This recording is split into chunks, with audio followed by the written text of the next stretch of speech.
नमस्कार दोस्तों, welcome back to my channel. दोस्तों, जेईई मेंस 2023 के जो डेट है वो अनाउंसमेंट हो चुके हैं, जो कि इसके 15 दिसंबर से एप्लीकेशन फॉर्म भरे जा रहे हैं और ये 12 जनवरी तक भरे जाएंगे। और जो इसका जो एग्ज़ाम है वो भी 24 जनवरी से स्टार्ट हो रहा है और वो 31 जनवरी तक कंडक्ट कराया जाएगा। इसका मतलब पहला जो फेज़ है वो जनवरी में स्टार्ट हो जाएगा। इसके लिए हमने पहले से एक वीडियो बना रखा था, जो कि पहले हमने प्रेडिक्शन कर रखा था, लेकिन वो जनवरी में एग्ज़ाम कराएंगे।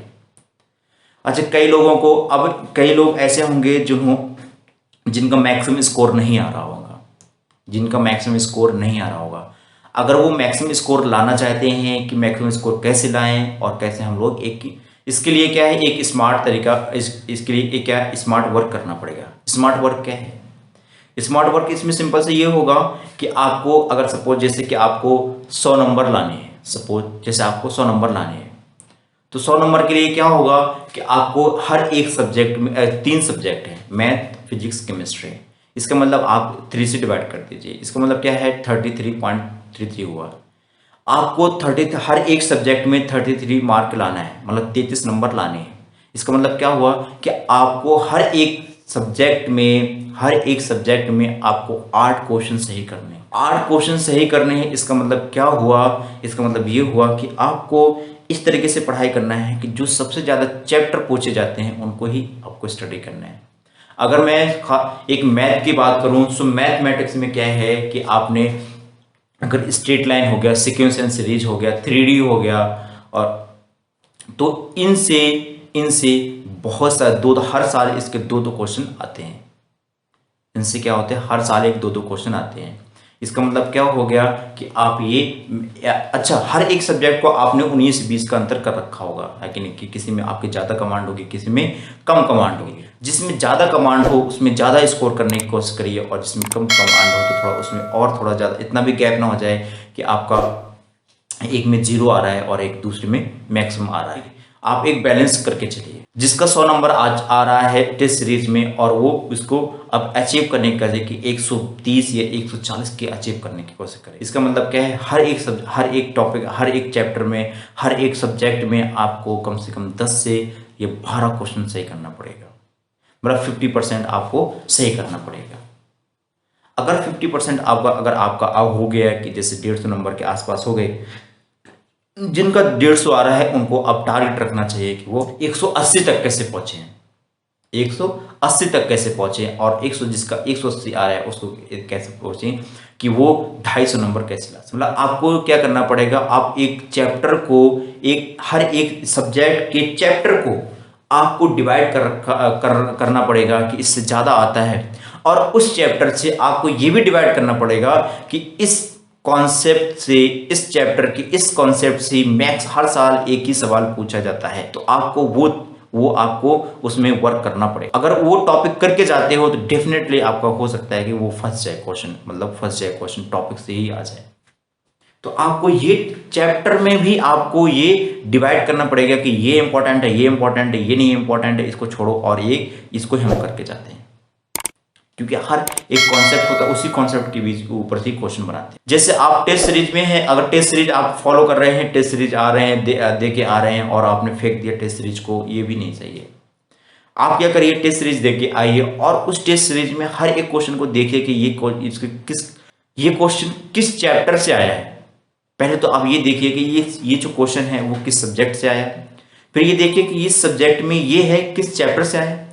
उस चैप्टर में देखिए कि ये चैप्टर से ये कॉन्सेप्ट इस चैप्टर से ये वाला कॉन्सेप्ट के ऊपर ये क्वेश्चन बना है। अच्छा, इतना होने के बाद जैसे टेस्ट सीरीज आपने लगा लिया तो इससे डेफिनेटली आपको एक कॉन्फिडेंस मिलता है, और ये अगली बार अगर ऐसे सेम कॉन्सेप्ट आए तो वो डेफिनेटली आप कर लेंगे। तो इसके लिए क्या है कि जैसे मैंने कुछ चैप्टर को यहाँ पर लिख भी रखा है कि मैथमेटिक्स हो गया। मैथमेटिक्स में अगर मैं बात करूं तो सीक्वेंस एंड सीरीज हो गया, स्ट्रेट लाइन हो गया, और ये हो गया मैट्रिक्स एंड डिटरमिनेंट हो गया, और सीक्वेंस एंड सीरीज। ये 4-5 चैप्टर हो गए जो कि सबसे ज्यादा पॉपुलर होने वाले ये चैप्टर होते हैं। इसके अलावा जैसे फिजिक्स में हो गया, फिजिक्स में भी आप ऐसे मॉडर्न फिजिक्स हो गया, ये करंट इलेक्ट्रिसिटी हो गया, इलेक्ट्रिसिटी करंट इलेक्ट्रिसिटी हो गया, मॉडर्न फिजिक्स हो गया, ये सब। केमिस्ट्री में भी ऐसे होते हैं। तो आपका ये 19-20 का अंतर हो रखा होगा, और ये आपको अच्छा, सिंपल सा है कि आपको अब क्या है कि जैसे कि आपको ऐसा भी नहीं सोचना है, माइंड में आता रहता है कि यार क्या होगा और ये एग्ज़ाम नहीं क्वालिफाई हो गए। पहले आप कर्म करना चालू करिए, है कि नहीं? वो जो भी चीज़ें आ रही हैं कि नहीं होगा, होगा या नहीं होगा, इससे मत डरिए। इससे आपका कॉन्फिडेंस लेवल ही कम होता है। इसका मतलब क्या है, आपको कॉन्फिडेंस लेवल ही हाई रखना है, इतना भी हाई नहीं रखना है कि पता चले कि जाके ओवर कॉन्फिडेंस जिसे बोलते हैं, ओवर कॉन्फिडेंस भी नहीं रखना है, मतलब कॉन्फिडेंस रखना है कि हाँ यार हो जाएगा। और आपको उसी तरीके से आपको वर्क भी करना है, हार्ड वर्क भी करना है और स्मार्ट वर्क भी करना है। और आपने हार्ड वर्क पहले कर रखा है, साल भर से प्रिपरेशन कर रहे हैं, अब इसके हार्ड वर्क से ज़्यादा स्मार्ट वर्क भी करना है। Hard work plus smart work, इसी में अगर ये एक महीना आपका जो बचे हुए दिन हैं वो अगर एक भी दिन आपका ये गड़बड़ होता है तो वो भी पूरा काम बिगड़। आपको एक सिंपल सा स्ट्रेटजी फॉलो करना पड़ेगा और ये है, आपके बचे हुए दिन बहुत ही कीमती हैं। और जैसे अब जो ड्रॉपर होंगे उनका तो कोई टेंशन नहीं है कि बोर्ड एग्जाम है या 12th क्लास है, ये ब्ला ब्ला। आपको सिंपल से जो जो ड्रॉपर नहीं होंगे जो 12th क्लास में है, उनका अब प्रैक्टिकल भी स्टार्ट होने वाले हैं जनवरी से, आई थिंक जनवरी से स्टार्ट होने वाले। अब उनको भी मैनेज करना है कि प्रैक्टिकल लिखें कि ये जेईई मेंस का एग्ज़ाम देखें।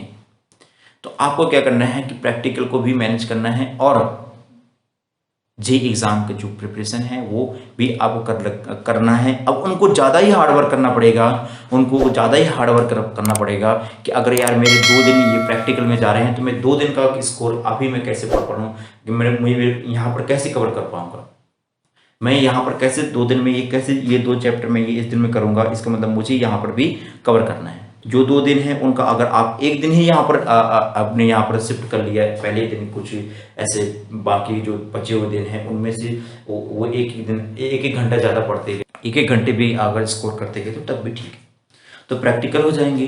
फिर उसके बाद क्या है कि आपका जो जेईई मेंस में फोकस रखिए, सिंपल सा है कि नहीं, कि जेईई मेंस का बोर्ड में भी फोकस रखिए, बोर्ड ही इंपॉर्टेंट है, बोर्ड का भी इंपॉर्टेंट है और जेईई मेंस भी इंपॉर्टेंट है।